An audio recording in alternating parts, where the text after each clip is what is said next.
Network News. Tatlong katao ang kumpirmadong nasawi habang 5 naman ang nasugatan sa insidente ng pamamaril na naganap sa loob ng San Jose National High School sa Barangay 88 San Jose, Tacloban City bandang alas 9 ng umaga ngayong araw, June 22.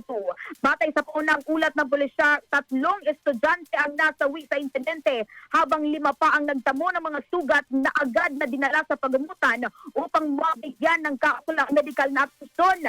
2 ang suspect nasangkot sa nasabing krimen.